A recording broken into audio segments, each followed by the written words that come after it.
제목은요, 에스겔 37장 말씀인데요. 그 제목을 거기에서 택했습니다. 두 막대기가 그분 손에서 하나가 된다. 원래 막대기는 생명이 없어요. 왜 하나님은 왜 비유를 막대기라고 비유하느냐? 본래 사람 안에는 생명이 없습니다.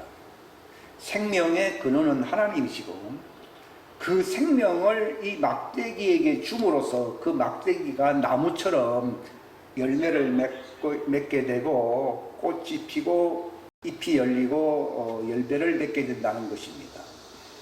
여기서 두 막대기라고 하는 것은 바로 두 증인을 얘기하는 것인데, 첫 번째가 바로 주님의 몸의 지체들을 얘기하는 것이고, 두 번째는 아담의 후예들로서 땅에 속한 제사장 직분을 맡은 14만 4천을 얘기하는 거예요. 그럼 왜 막대기라 그러느냐? 다 육체 안에 아담 안에 온 겁니다. 예수님께서도 아담의 육체 안에 오신 거예요. 이게 중요합니다. 예수님이 왜 우리하고 관계가 있느냐 하면은, 그분이 뭐 천사로 오신다 그러면 우리하고 관계가 없어요. 근데 그분도 어디 안에 오셨다고요? 아담의 형체 안에 오신 거예요. 그런 천사의 형체를 입지 아니하시고 아브라함의 씨의 형체를 입으셨다라고 히브리서 2장 14절에 말씀을 하고 있어요.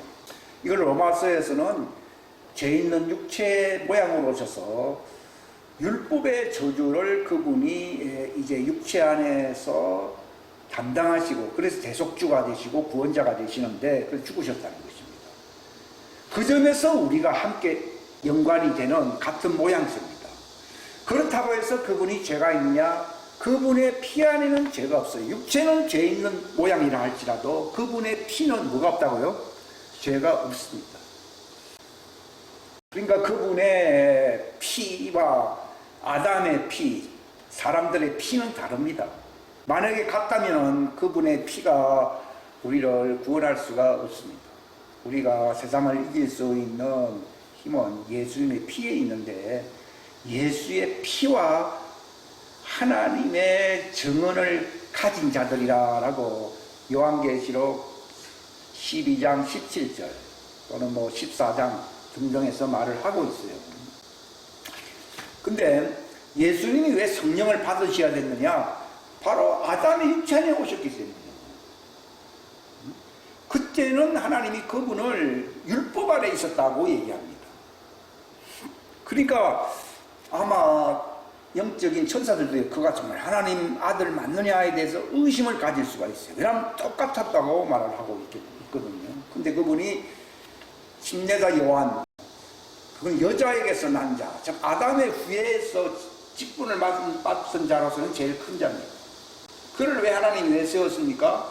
예수님도 육체 안에 아담의 모양으로 이 땅에 오셨는데, 그를 이스라엘 앞에 나타내게 하려고 그분이 바로 30세 될 때에 요단강에서 침례를 받았을 때에 요한이 그걸 본 거예요. 당신은 나보다 훨씬 앞선 분이신데 어찌하여 나에게 침례를 받으시려고 하십니까? 하니까 네가 내게 행함으로써 하나님의 뜻을, 의의를 드러내자고 말했습니다. 협력한다는 것입니다. 왜냐하면 증인이 있어야 되기 때문에. 그래서 예수님에게 침례를 이렇게 물속에 그냥 들어가게 하시고 탁 나올 때에 하늘 문이 열리면서 성령이 비둘기같이 예수님의 머리에 임하셨습니다. 그때 비로소 너는 내 사랑하는 아들이요 내 기뻐하는 자라, 이렇게 말했습니다. 즉 하나님의 아들은 성령님을 받아야만이 하나님의 아들이 되는 거예요. 아무리 예수님이 그분의 인격이 아담에게 나타났다 하더라도요, 그분은 율법 아래 종 아래 태어나셨다라고 갈라디아 4장에 얘기를 하고 있어요. 로마서 8장에는 바로 죄 있는 육체의 모양으로 오셨다고 말했습니다. 그래서 그분이 하나님의 아들로서 이스라엘과 세상 사람을 나타내기 위해서는 그분이 하늘 문이 열리면서 성령을 받으신 거예요. 그분은 지금은 하늘에 올라가셔서 성령을 자기 이름으로 보내주시는 분이시지만은, 그분도 이 땅에 오신 것은요, 하나님의 왕국에 들어갈 수 있는 그리스도가 되시기 위해서 육체의 아담 안에 온 겁니다. 왜냐하면 아담 안에 와야지 죽음이 있거든요. 죽음이 있어야 부활이 있거든요. 그러니까 예수님은 본래 부활할 필요가 없이 그분은 바로 영원한 생명, 하나님의 말씀이셨습니다. 근데 그 말씀이 급수가 땅으로 떨어져 버린 거예요. 말씀이 육체가 됐다는 말은 하늘에서 땅으로 떨어졌다는 걸 얘기하는 겁니다. 왜 그렇게 됐습니까? 부활하시려고. 왜 부활해야 됩니까?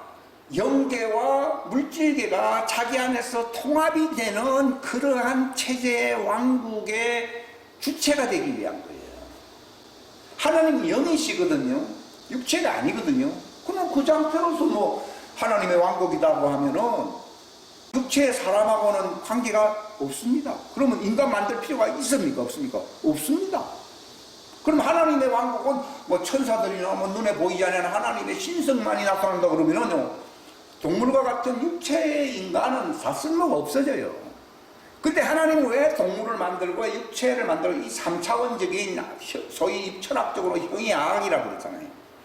왜 만드신 것입니까? 하나님의 왕국이 바로 자연계 형이 하악인 물질계와 영계 형이 상악인 영계가 서로 조화를 이루는 그러한 체계의 나라가 하나님의 왕국이라는 거예요.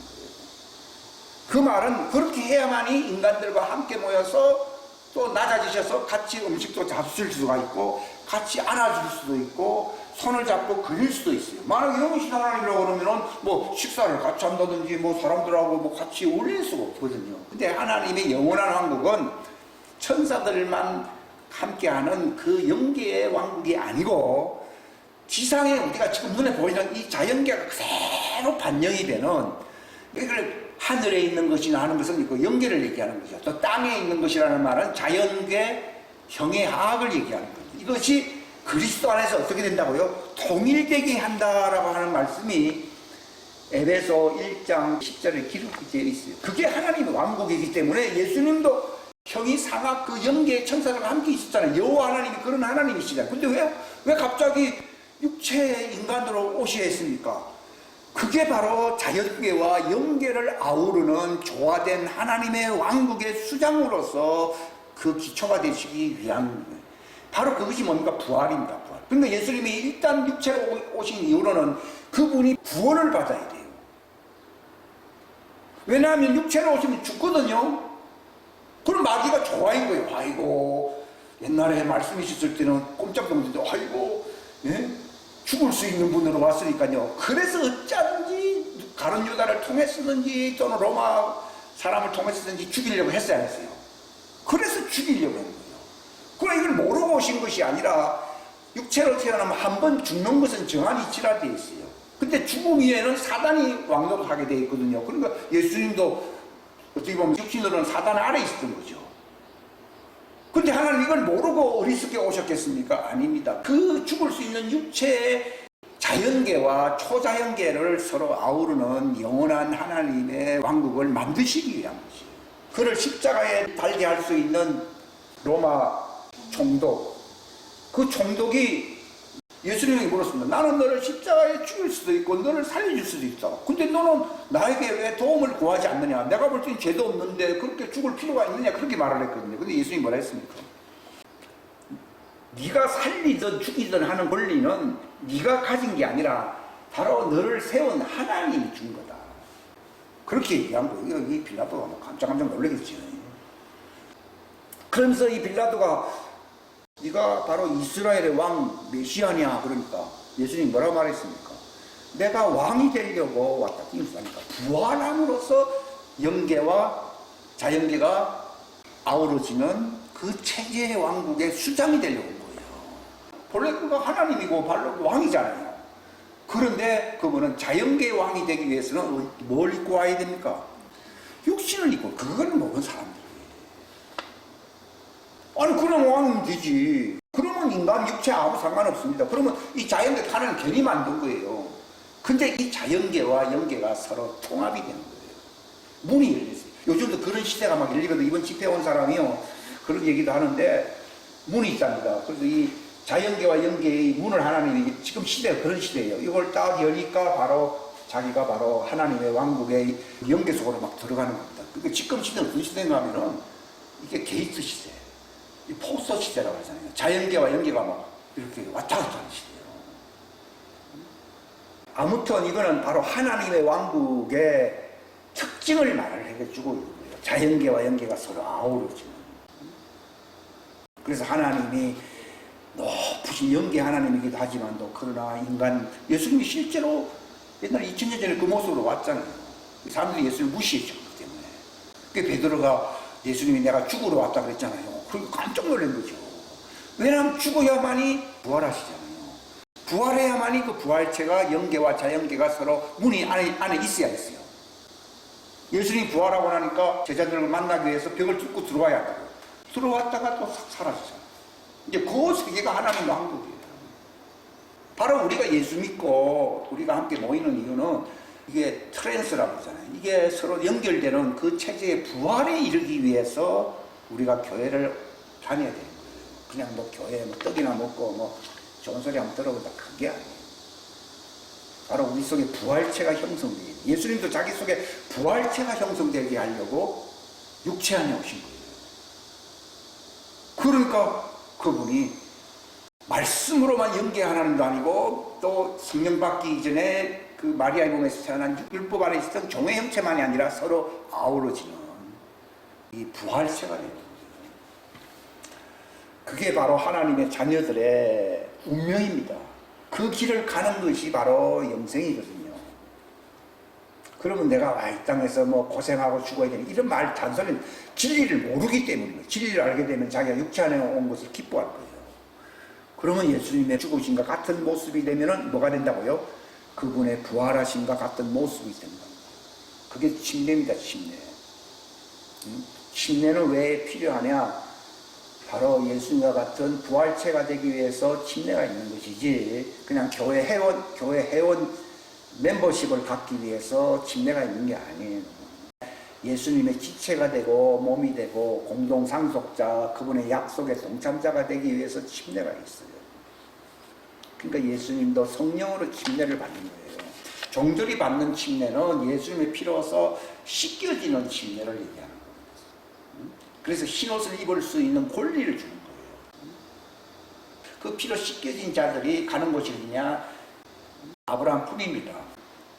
그걸 이제 보통 사람들은 뭐 천당에 갔다, 뭐 구원받았다 하는데, 실제로 종들은 구원받은 게 아니면 부활체가 형성되어야 구원받은 것이지, 부활체가 형성되지 않으면 구원받은 게 아니에요. 이런 메시지도 저도 과거에 몰랐는데, 이분이 말을 한 대로 아까 하나님 말씀이 열린다고 했잖아요. 그러니까 곡간이라고 하는 것이 왜 필요합니까? 예수님의 피로 씻던 사람들이, 이게 구원의 표잖아요. 표를 받은 것이지 구원받은 게 아니거든요. 표를 받은 사람들이 이 하나님이 지상에 예비한 그 곡간에 들어옴으로써, 피난처잖아요. 들어옴으로써 뭘 배웁니까? 바로 하나님의 말씀을 배우는 겁니다, 진짜로. 과거에 뭐 하나님 말씀 제대로 알고 간 사람들이 별로 없잖아요. 그냥 용서받고 간 사람들이 그 아브라함의 품이잖아요. 근데 그들이 곡간에서 하나님이 불성각으로 그들에게 나타나시고 양육을 해야 해요. 3년 반 동안 양육을 하는 거예요. 그게 나타나는 거예요. 그러니까 이 곡간은요, 예수님이 자기 신부들과 함께 나타나셔가지고서 마치 예수님이 자기 제자들과 함께 나타나 사역한 것처럼 그 사역을 하는 곳입니다. 물론 예수님이 육체로 나타나는 건 아니에요. 다 그분의 초자연적 능력으로 나타난다는 것 뿐이고, 거기에 이제 곡간을 예비하고 그들에게 음식을 먹일 수 있는 그런 길을 열어놓는 그런 일을 해야 될 자들이 있고, 그게 하나님의 뜻을 행한다는 거거든요. 노아와 같이 방주를 예비했고, 요셉은 뭘 예비했습니까? 고센. 이걸 이제 예비해야 되는 그 직무를 맡은 사람들이 하나님의 아들입니다. 그 일을 끝내고 나면은 그들을 데리고 가라고 두 선지자를 세우게 되거든요. 지역마다 있을 것입니다. 두 선지자의 직분이 뭐냐 하면은 그게 모세와 엘리야입니다. 그 말은 진짜 모세가 나타났다 그 말이라기보다도 모세와 엘리야의 영을 가진 사람들이 나타난다는 거예요. 왜냐하면 하늘에서 뭐 불이 내리기도 하고 그 엘리야 때 불이 내렸잖아요. 그리고 물이 피가 되고 하는 거 모세의 사역이 막 나타나는 거죠. 그래서 고센 지방과 같은 그런 곡간으로 피난처로 요한계시록 12장에 나오잖아요. 거기에 몇 년 동안 하나님이 양육한다고요. 3년 반, 1260일. 양육하기 위해서 그들을 데려가는 역사가 지금 앞에 남아있어요. 대부흥이 있고 나면은 그 일이 이루어진다고요.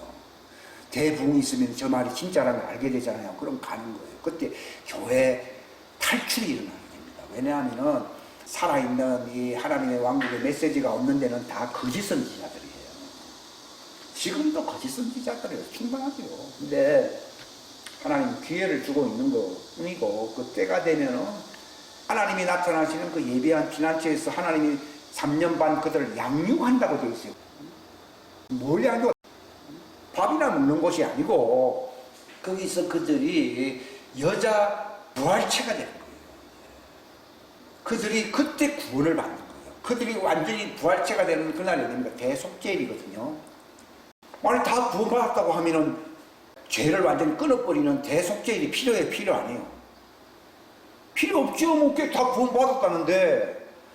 그러니까 표를 가진 것 뿐이지 구원을 받은 게 아니라니까. 저 무슨 구원이라는 것은 부활체가 되어야 구원이에요. 부활체가 되어야 어디 들어갈 수 있습니까? 하나님의 왕국에 들어갈 수 있어요.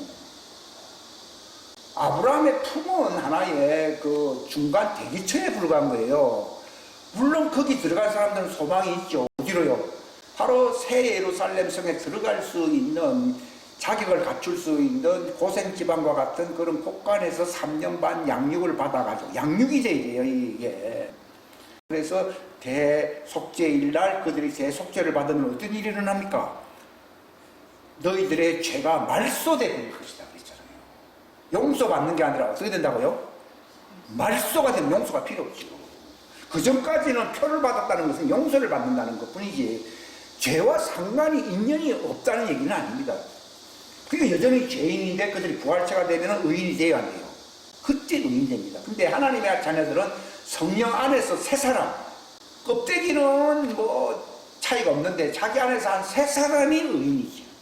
그 바울이 내 겉사람은 황폐해지고 있으나 내 속사람은 의인이기 때문에 날마다 새롭다 이렇게 얘기를 하고 있잖아요. 그러니까 마치 번데기가 그 허물을 벗고서 나비가 되어 날아가듯이 휴거의 날은 육체가 확 바뀌어가지고 날개를 저으면서 내 속사람이 부활체가 돼서 예수님 만나러 올라가는 거예요. 그 나비나 그렇게 올라가는 것이지 못 올라가요. 번데기가 된다 하더라도. 바로 나비들이에요.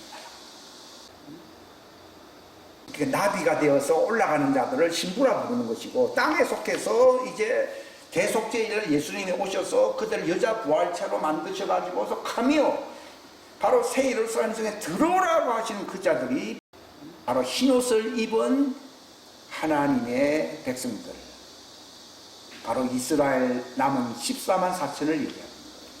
그러니까 땅에 속했기 때문에 지상 재림이 있어야 되는 거예요.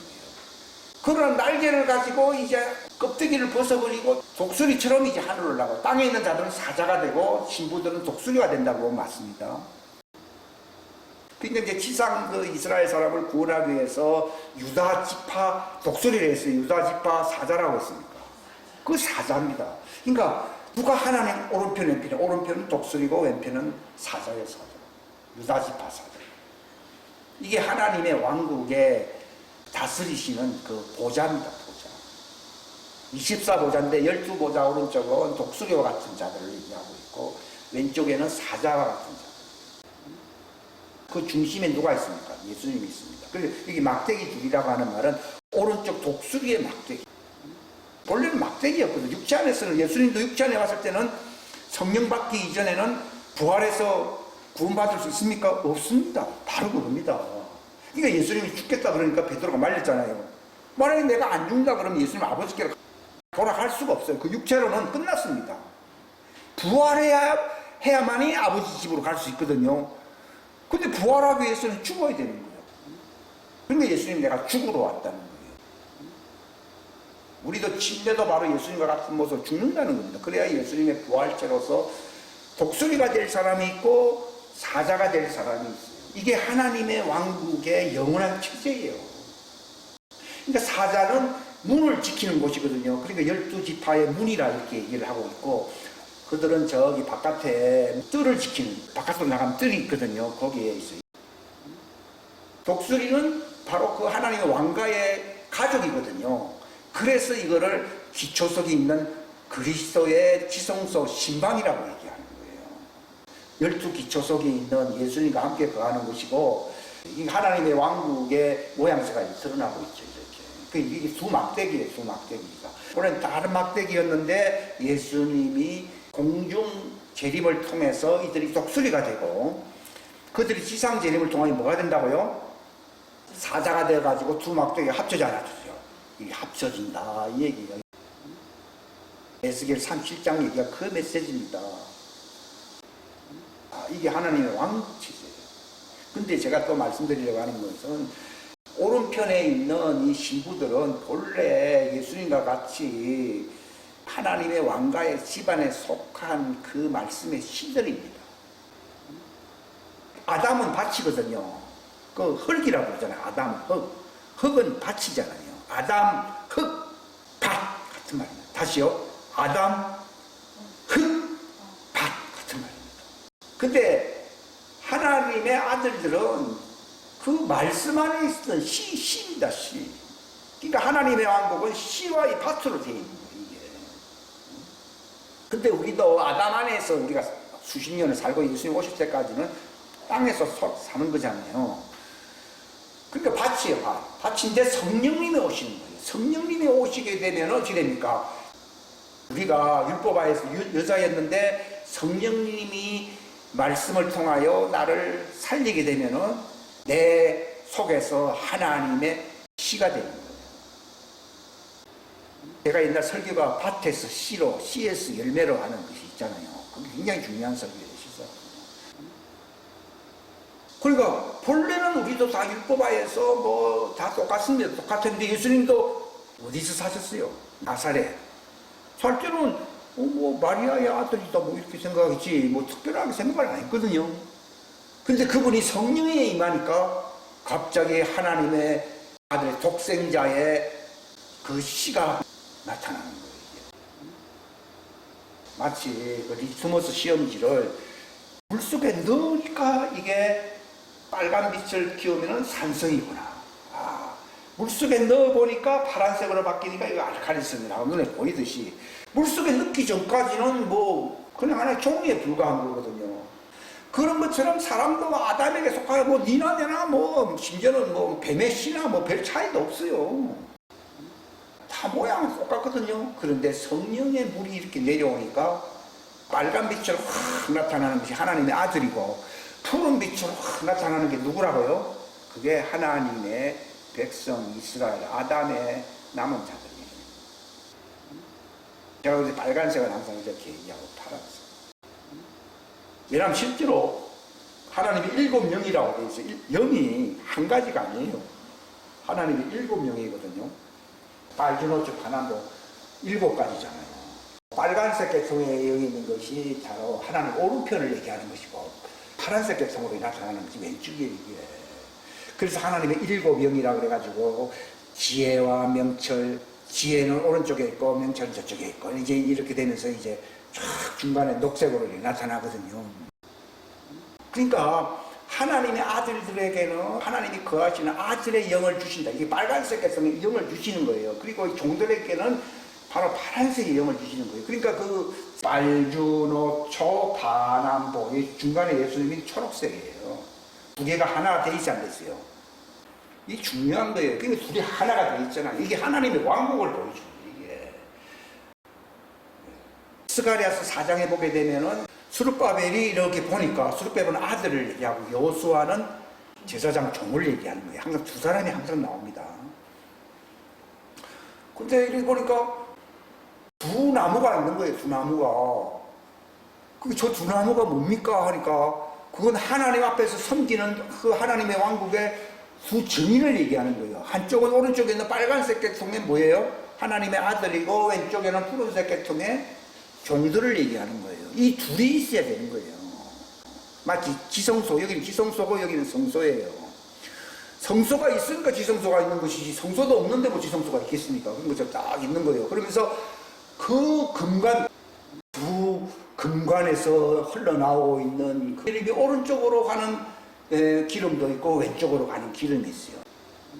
오른쪽에 있는 것은 바로 하나님의 아들 양자의 영, 그 하나님의 그리스도의 영을 받는 자들을 얘기하는 것이고, 바로 이쪽은 여호와의 신을 받는 자들이라고 그러잖아요. 그래서 저는 성령이다, 뭐 생기다, 뭐 이렇게. 근데 다 생기긴 생긴데, 하나는 바로 아들에게 주시는 생기가 있고, 하나는 종들에게 주는 생기가 있고, 하나님의 영도 바로 예수님에게 주셨던 아버지의 영이, 성령이 있는가 하면은 저 종들에게 옛날에 사무엘이 그랬고 옛날에 모세도 받았던 그 영이 있지 않았어요. 그 영이 있는 거예요. 생기도 고스트의 영으로 오른쪽으로 가는 영이 있고, 그 다음에 브레스 영을, 숨의 영이라고 하잖아요. 아담에게는 뭘 줬다고요? 숨의 영을, 브레스 오브라고 그냥 생기라고 번역했는데 브레스의 영을 주고 있고, 이쪽은 고스트의 영을 주고 있는 거예요. 그분이 숨을 내쉬는데 오른쪽 분은 고스트가 나가고 있고 왼쪽에는 그 브레스 라이프가 들어가는 거예요. 그게 이제 일곱 영이 하나님 일곱 영. 우리 너무 모르고 있는 거예요, 실상은. 이게 하나님의 왕국이에요. 요것과 관련된 말씀들이 여기 있으니까 자세히 보면 여기 스가랴도 나오고 다 나옵니다, 이게. 그러니까 이걸 뭐 설교가 아니라 이거는 알아야 할 이게 필수 정보라고 얘기할 수 있어요. 이거를 이제. 그러니까 하나님의 왕국은 브레스 오브 라이프를 받든 아니면 고스트를 받든 그리스도의 영을 받든 여호와의 영을 받든 그걸 받아야만이 부활체가 되어야 돼요. 되는 거예요. 그러니까 옛날에 죽은 그 하나님의 아들들 있잖아요. 노아라든지 아브라함이라든지 또 다윗 같은 사람들, 그 사람들은 성령 받은 적이 없거든요. 하나님의 아들이 되는 그리스도의 영을 받은 적이 없어요. 그들은 율법하에 있었거든요. 근데 그들이 예수님과 같이 이제 하나님 왕국에 들어가려고 그러면 그들이 비록 그 요셉의 무덤에 있었지만은 뭘 받아야 됩니까? 성령, 바로 하나님의 아들이 되는 그리스도의 영을 받아야 되거든요. 그러니까 예수님이 돌아가실 때 무덤이 열려서 안 열렸어요. 열리면서 그들도 바로 예수님이 받으셨던 부활의 영, 그리스도의 영을 받기 위해서 무덤이 열리고 예수님이 또 부활하셨을 때 예루살렘으로 나와서 안 나왔어요. 그 정도로 하나님의 왕국은 뭘 받지 아니하면은 하나님 왕국이 못 들어간다고요? 하나님의 영을 받지 아니하고는 오늘 교회 다닙니까? 아이 구원받았다. 아닙니다. 아이고 교회 와서 뭐 헌금 좀 했으니까 또 구원받았어. 아닙니다. 뭐가 있어야 된다고요? 하나님의 영이 있어야 돼요. 그러니까 어떤 면에서 보면 예수님 오시기 전에 그 요셉의 무덤에 있어도 그들은 구원받았습니까? 못 받았습니까? 못 받았고 하나의 후보자로서 대기하고 있었던 거예요. 그런데 예수님이 이제 그 문을 열어서 안 열었어요. 이리 여니까 무덤이 열리면서 그들이 그 성령, 하나님의 영을 받으려고 다 기다리고 있다가 예수님이 부활하시니까 예루살렘으로 나왔다 그랬잖아요. 받아가지고 어디로 갔겠습니까? 바로 나가 다락방으로 가서 그들이 그 영을 받는 거예요. 그 영을 받아야만이 자기 속에 부활체가 형성한대요. 했을 때 그게 구원받은 거라니까. 내가 그들에게 영생을 준다는 말이에요. 그때 이미 영생을 받았다고 하면은 영생 주겠다는 말을 할 필요 없죠.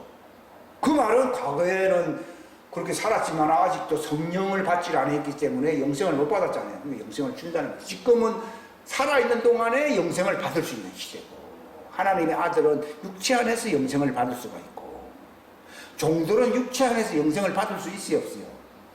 없어요. 이제 오늘 전부 다 영생 받았다고 성령 받았다고 하잖아요. 천만이에요. 그러니까 보십시오.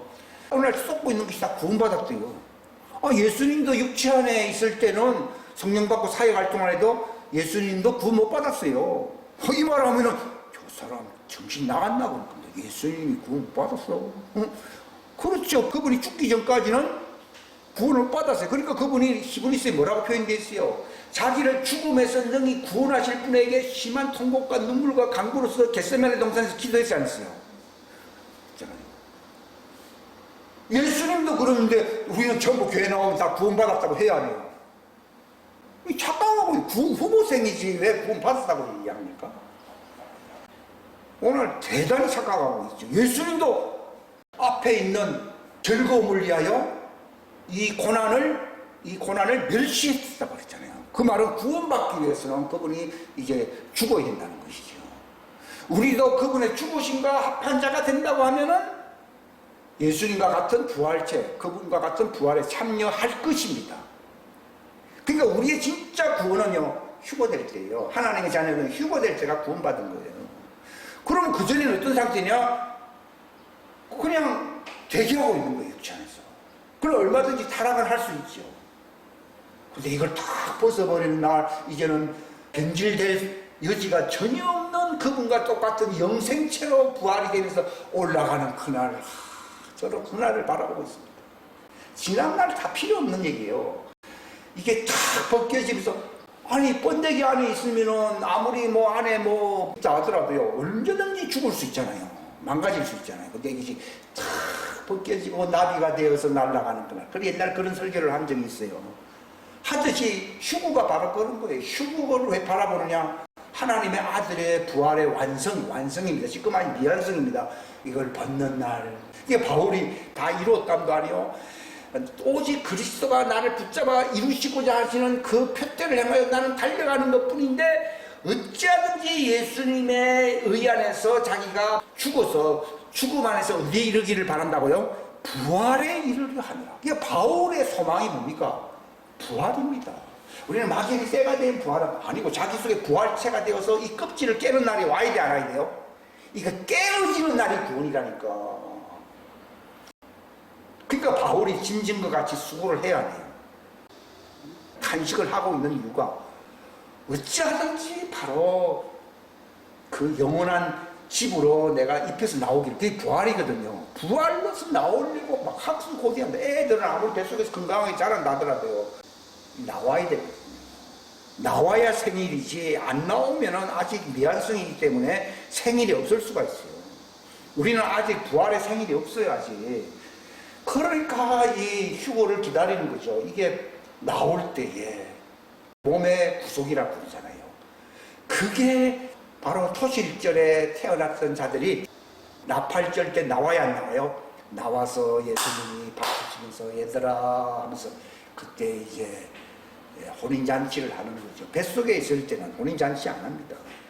나와야 됩니다. 예수님도 해산의 수고를 한다고 나오잖아요. 왜? 육체 안에서는 아직 부활이 안 돼 있으니까. 그런 것처럼 우리도 해산의 수고가 있어야 된다. 근데 오늘 해산의 수고 안 하잖아요. 저 사람은 부활하와 관계가 없습니다.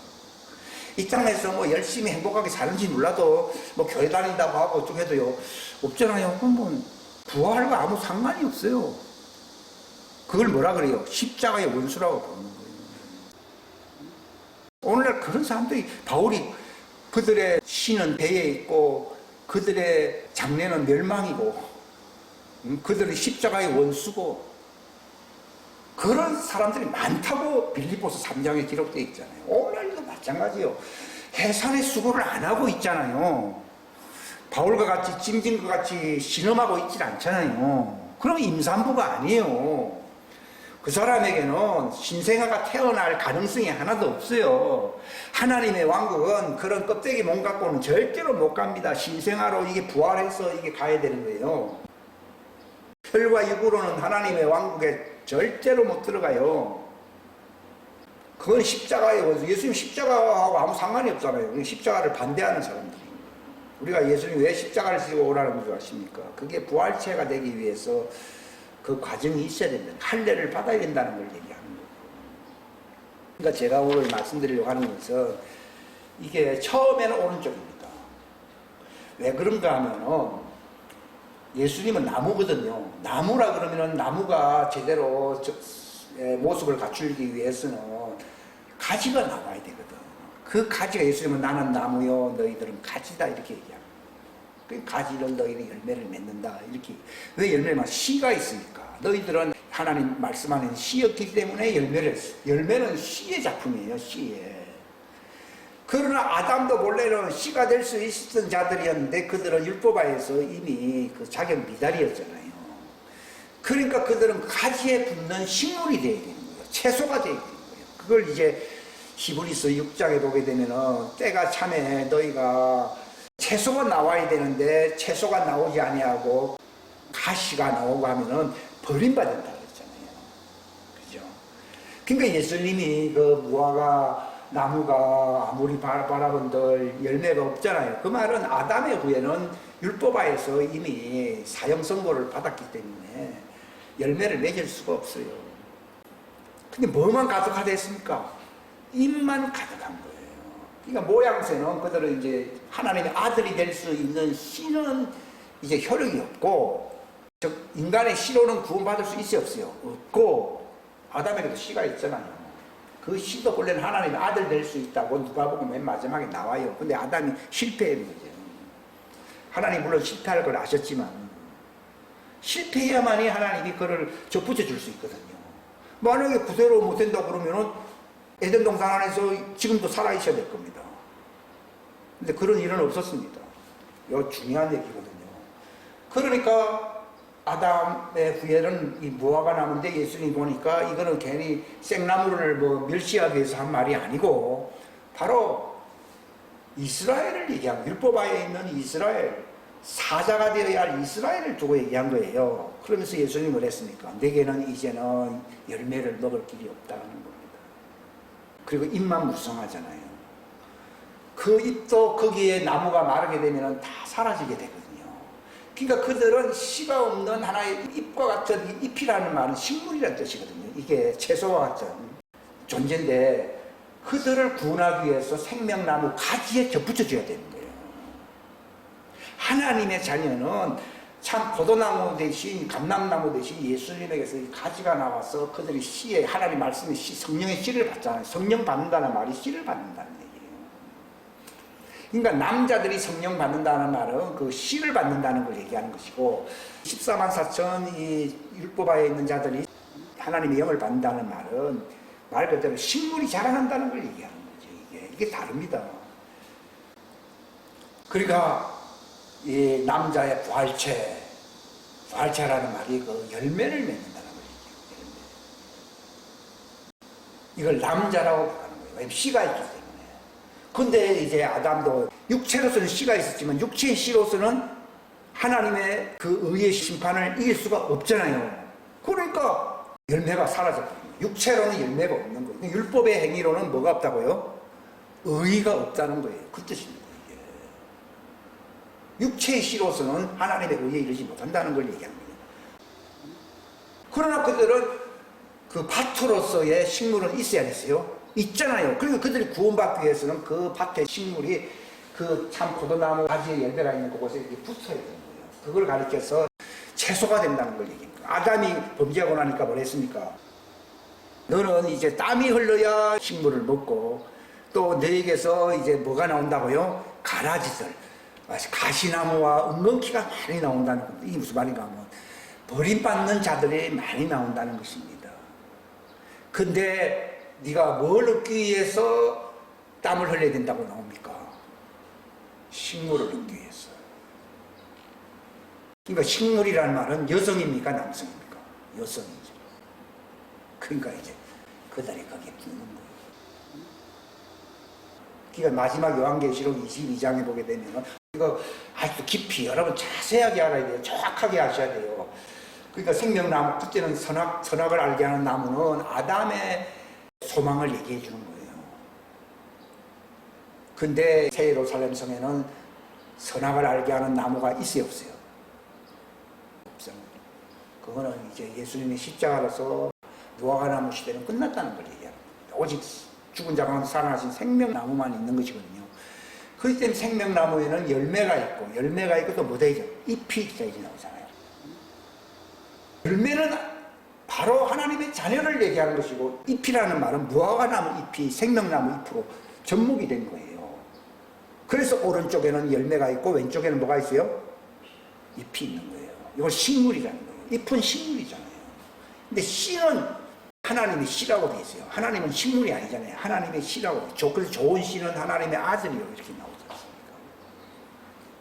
그러니까 그들이 생명나무에 붙는 것이 여자 부활체를 두고 얘기하는 것이고, 열매가 된다는, 부활의 열매가 된다는 것이 남자 부활체를 얘기하는 겁니다. 그러니까 오른쪽에는 남자 부활체 씨가 있고 왼쪽에는 여자 부활체인 식물이 있는 거예요. 이게 바로 생명나무로서 이렇게 하나님의 왕국에서 두 지주가 되는 거예요. 이걸 두 증인이라 부르거든요.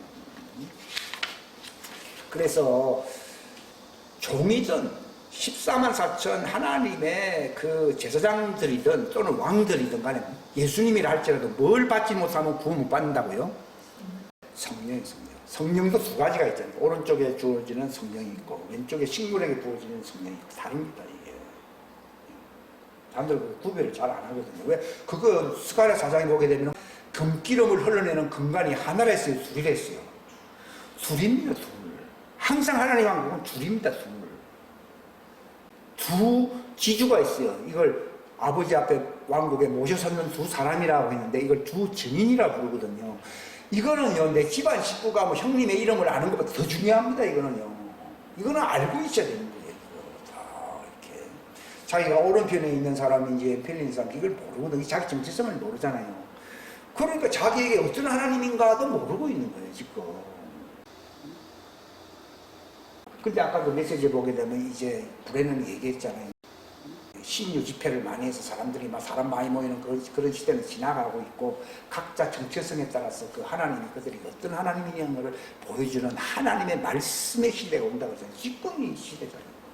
메시지가 바뀌었다고 했잖아요. 저도 옛날에는 뭐 능력 있고 뭐 기적이 일어나고 이런 걸 원했죠. 그러나 이것도 다 옛날 시대예요. 그렇다고 해서 기적이 없는 건 아니에요. 이제 통째로 나라를 다 구원시키고 막 병원 건물 자체를 다 뒤바꿔 놓는 그런 시대가 옵니다. 그게 대부흥 시대인데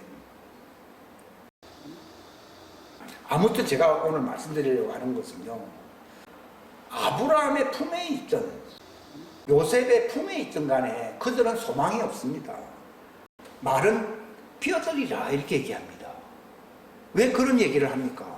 부활체가 되질 아니하면 하나님의 영원한 즐거움의 왕국, 영광의 왕국에 들어갑니까? 못 들어갑니까? 못 들어가니까 뼈들은 소망이 없다 이러는 거예요. 그럼 하나님이 뭐라 했습니까? 생기를 불어넣어라 그랬거든요. 그 유다서에 보게 되면은 저들은 겉은 멀쩡하나 성령은 없는 자들이다. 그러나 우리는 소망이 있다. 그러니까 성령이 있으면 소망이 있고 교회 다니도 성령이 없잖아요. 그럼 소망 없어요. 소망이 없으니까 아브라함 품에 가는 거예요. 거기서 기다렸다가 이제 성령 받으려고, 생기를 받으려고 곳간에 와야 하나요? 곳간에 가는 목적은 뭘 받으려고요? 생기를 받으려고. 예수님이 이전에도 성령 받은 적이 없잖아요. 하나님의 아들이라도. 그러니까 예수님이 죽은 자 가운데 부활하니까 그 무덤이 열리면서 성령 받으려고 나와야 안 나와요? 성령 안 받으면 아들이라도 소망이 없고 아무리 아브라함 품에서 즐겁게 지낸다 하더라도 하나님의 생기를 받지 못하면 소망이 없는 뼈들이라고 나와 있거든요. 이걸 아셔야 됩니다. 오늘 설교. 근데 다행히 하나님의 자녀들은 육체 안에서 성령을 받을 수 있기 때문에 휴고를 할 수 있어요. 근데 종들은 왜 안 되냐? 육체 안에서는 성령을 받을 수가 없어요. 단지 그들이 회개하고 구원의 표를 가질 뿐입니다. 그래서 그들은 일단 이 육체는 육체에 속한 사람들 육체를 벗어야 돼, 안 벗어야 돼? 벗고 난 뒤에 그들이 아브라함 품에서 기다리고 있다가 그들이 그 죄 있는 육체 모양을 벗고서 이제 곳간에 나타날 때 그들에게 생기를 주는 거예요. 생기 주면은 그들은 여자 부활체로서 생명나무에 붙어서 어디로 들어갑니까? 새 예루살렘 성 안으로 들어가는 거예요. 저는 이 스토리를 알게 된 거예요. 아, 이게 스토리가 이렇게 돌아가는구나.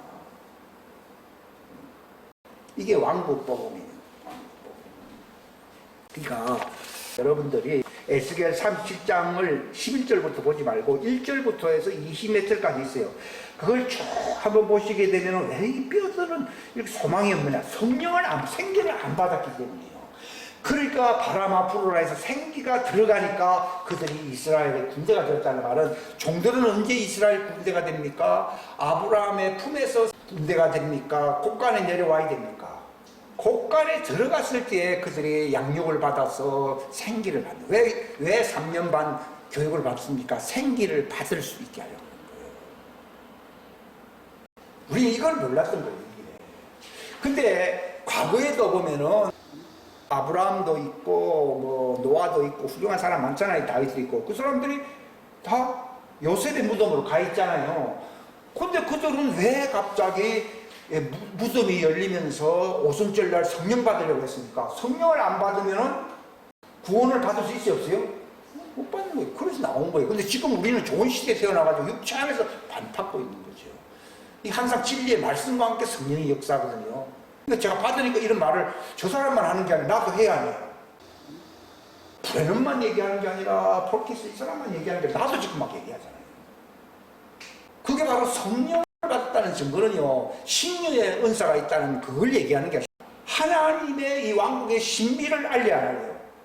알려주는 것이 성령 받았다는 증거예요. 저는 옛날에 뭐 능력만 있으면 된 이렇게 생각했는데 그게 아니에요. 하나님의 보내신 자는 하나님의 말씀을 하나님이 성령을 한량없이 주심이라 되어 있어요. 그리고 이 사마리아 여인에게도 네 남편 불러오라는 말은 네 남편은 율법이다 이 말이에요. 네가 남편이 율법이니까 나를 못 알아본다는 거죠. 그러니까 이 여자가 딱 계시를 받고서는 그 율법은 제 남편이 아닙니다. 그러니까 저는 남편이 없습니다 하고 싹 바뀌었잖아요. 그러면서 예수님이 한 말은 내가 네 남편이다 그 얘기예요. 대화를 나누고 있는 그 상태가 바로 누굽니까? 그게 바로 남편이에요. 모세는 하나님의 얼굴을 보지 못하고 거기서 만났잖아요. 그게 바로 그 왕국의 남편이에요. 의와 공의와 신실함으로 결혼하는 그분이에요. 여호와 하나님. 근데 그 사마리 여자는 예수님이 막 나타나셔가지고 막 대화를 했잖아요. 그 말은 네가 과거에 알았던 그 율법이 네 남편이 아니라 내가 네 남편이다 그 얘기예요. 그러니까 여자가 그걸 알아차리고서는 물동이 그냥 집어던지고 동네 가가지고 막 외치는 거예요. 저도 그 기분이거든요. 그거 아니까 그거를 그냥 놀래가지고 막 알려주는 거죠. 설교가 아니죠. 막 이걸 막 알리는 거죠. 그냥 놀래가지고. 이 여자가 막 깜짝 놀래가지고 동네 사람들한테 내가 신랑 만났다 그러잖아요. 신랑 만난 게 뭐 대단한 겁니까? 저도 마찬가지죠. 그걸 만났다. 그분이 바로 그분이라고 막 얘기를 하는 것이죠. 무슨 유창한 설교를 하는 게 아니에요. 이걸 증인이라고 그래요. 증인. 그럼 깊은 거죠. 그러니까 보십시오. 창세기 2장은요, 아담도 하나님의 아들 될 수 있는 자격을 갖추어서 생기를 받아가지고 집어넣었지만은 육체에 속해 있었기 때문에 그들은 결국은 육신의 정욕, 안목의 정욕을 이기지 못하고 쫓겨난 거예요. 쫓겨났는데 하나님은 그런 버렸느냐 아니에요.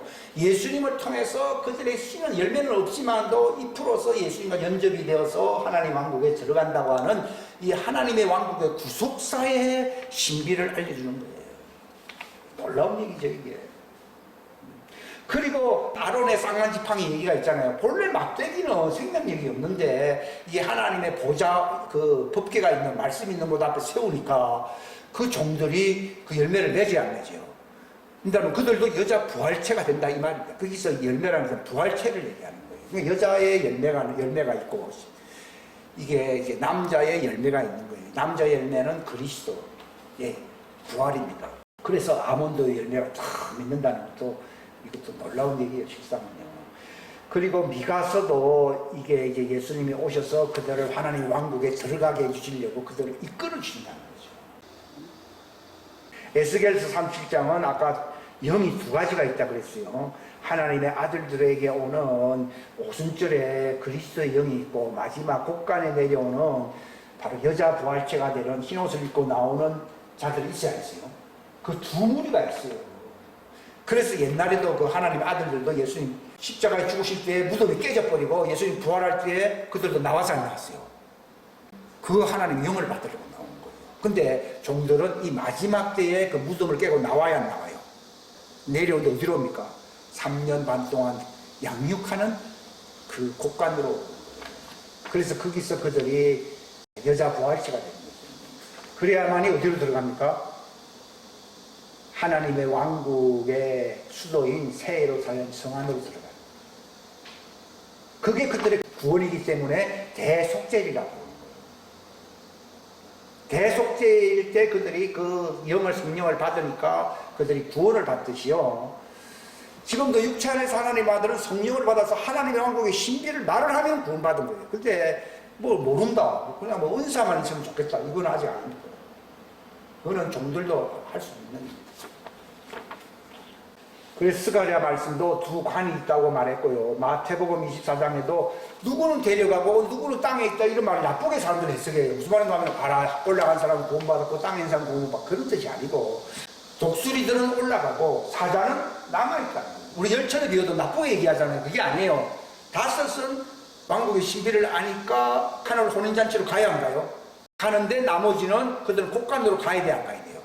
그러니까 너희들도 파는 데 가서 살아 그랬죠. 그게 뭐 파는 곳이 어디냐? 이거 하나님 가르치는데 그게 바로 곡간이라고 주님 말씀하십니다. 너희들은 받았기 때문에 하늘로 가는 것이고 나머지 너희들은 곡간에 가서 받아야 돼. 아니 못 받았잖아요. 그러니까 관은 있는데 기름은 있어요 없어요? 그 기름을 어디서 받아요? 곡간에 가서 받는 그게 파는 자들에 가서 살아있어요 안 살아있어요? 그게 곡간에서 그들이 사는 거예요. 하나님이 거기 팔아요. 곡간에서 팔아요. 그럼 그걸 받고서는 그들이 이제 새로 삶 속에 들어가요. 독수리가 훨씬 머리가 좋다. 그래서 지혜롭다는 것 뿐이지 구원 못 받는다는 얘기가 아니에요. 그러니까 좋은 땅에서 이제 곡간에 들어가서 새 기름을 사야 되고 이미 지혜로운 여자는 육체 안에서 성령을 받아서 안 받았어요? 받아서 그들은 하늘로 가는 것이고 그것이지 여기는 구원받고 여기는 구원받는다 그런 얘기가 아니에요. 이거 주님 다 뜯어고치라고 말씀하십니다. 그런 이원론적인 얘기가 아니에요. 아까 무화과나무 얘기했고요. 그 다음에 여기 저 마태복음 25장 얘기 방금 했고 또 아까 그 무덤에서 성도들이 나왔다 하는 얘기도 방금 했지요. 마태복음 27장 여기 나와 있어요. 그 다음에 마가복음에 보게 되면은 그 다른 복음서도 있어요. 예수님이 변화산에 갔어요 안 갔어요?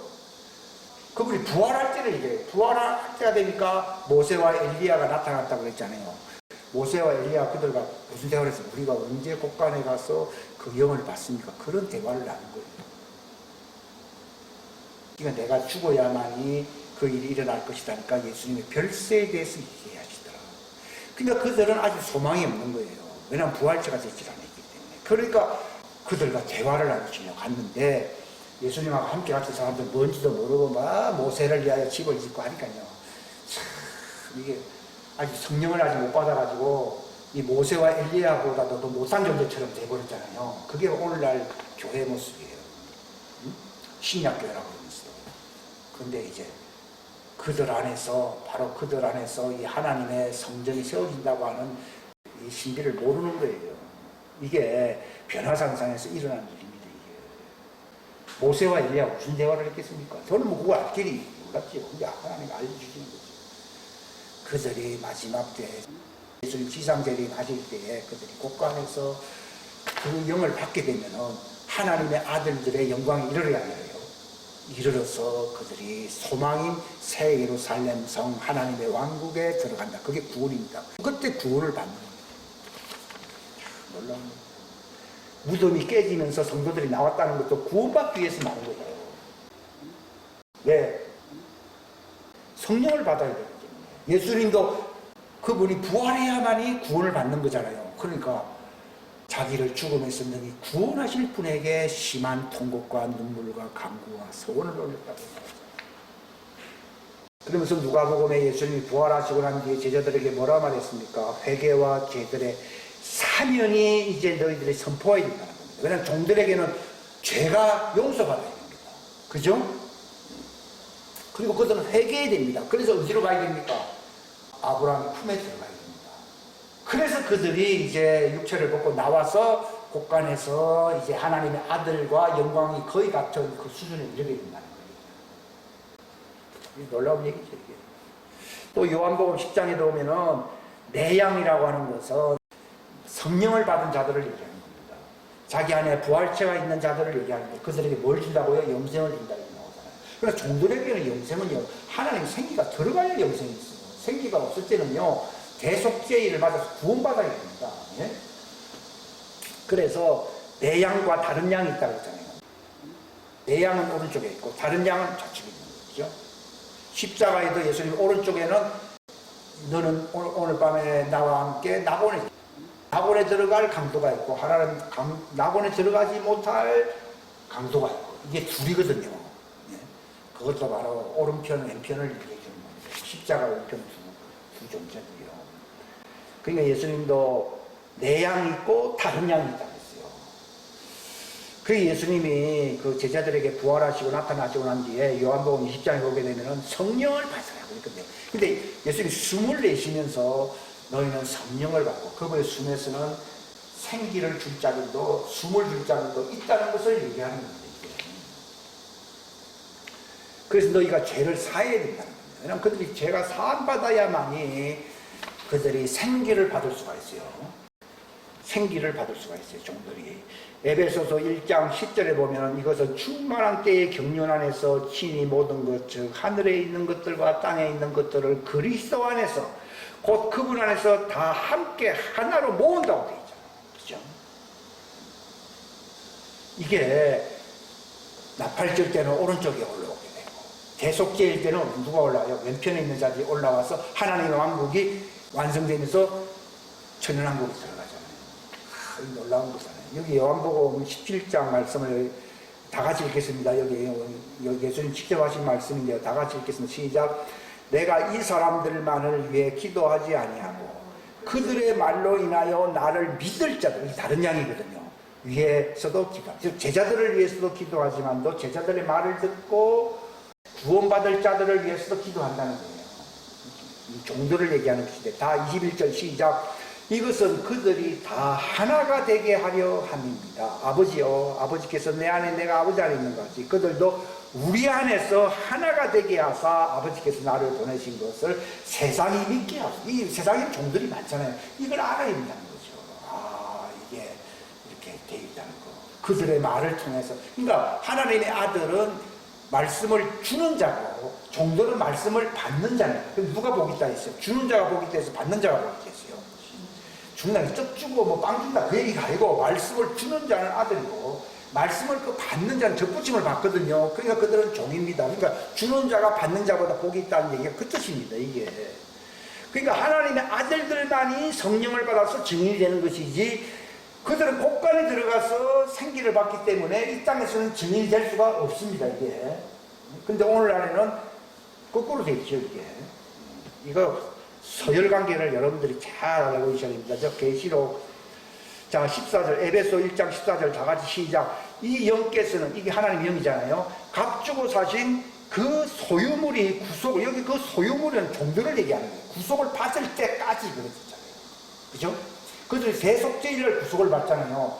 구속을 받을 때까지 너희는 어떻게 하라고? 그 영광을 찬양하라는 말은 그 메시지를 전하라 이 말입니다. 배짱이처럼 노래 부른다 이 말이 아니고 하나님의 메시지를 이 왕국의 이 영생의 메시지를 전하는 걸 가리켜서 그 영광의 찬송이 된다 이 뜻인데 남이 옛날에 노래만 부르라고 하길래 일요일마다 남는 시간은 노래나 불렀어요. 근데 그게 바로 하나님의 왕국의 메시지를 전하라 이 말입니다. 그게 내 증인이라는 거예요. 자, 계시록 1장 다 같이 시작. 네가 본 것들과 지금 있는 것들과 이후에 있을 것들을 기록할지니 곧 네가 본 내 오른편에 있는 7별과 7금 등잔대의 신비라. 7별은 7교회 천사들이요. 내가 본 7등잔대는 7교회. 7금, 노란색으로 되어 있어요. 7금 등잔대예요. 그러니까 오른쪽은 독수리들 얘기하고 왼쪽은 사자들. 7금자 들어가요. 이제 금자가 안 붙인 교회는 무슨 교회가 됐냐고 나중에요? 음녀교회가 됩니다. 그거 잘하죠. 그리고 7 천사라는 말은요, 이거는 바로 사도들을 얘기하는 겁니다. 즉, 왕국의 메시지를 전하는 사도들이 7 교회 천사들입니다. 자, 20장 4절 다 같이 시작. 또 내가 보니 왕자들이 그것들 위에 앉은 자들이 있는데 그들에게 심판이 맡겨졌다. 심판권을 받은 사람은 누굽니까? 오른편에 있는 독수리를 얘기합니다. 자, 다시 그 뒤에 시작. 또 내가 보니 예수님의 증언과 하나님의 말씀으로 위한 목배인 자들의 혼이 있어요. 여기 혼은 누굽니까? 사자 왼쪽을 얘기해요. 이 마태복음은 사자복음이라고 하잖아요. 유대인들을 위해서 준 복음이고 요한복음 독수리복음이라고 하잖아요. 그거 이제 다 차이가 있는 거예요. 근데 왼편에 있는 사람들은 어떤 자들이라 되어 있어요? 순교당한 자들. 그러니까 이 종들은요, 과거에 예수님을 죽이는 동참했잖아요. 그래서 많이 죽어요. 이 순교의 피를 많이 흘려요. 그리고 그들을 혼이라고 합니다. 근데 하나님의 아들은 혼이라 부르지 아니하고 그냥 아들이라 부릅니다. 혼은 자연적인 존재를 혼들이라 부르고 있고요.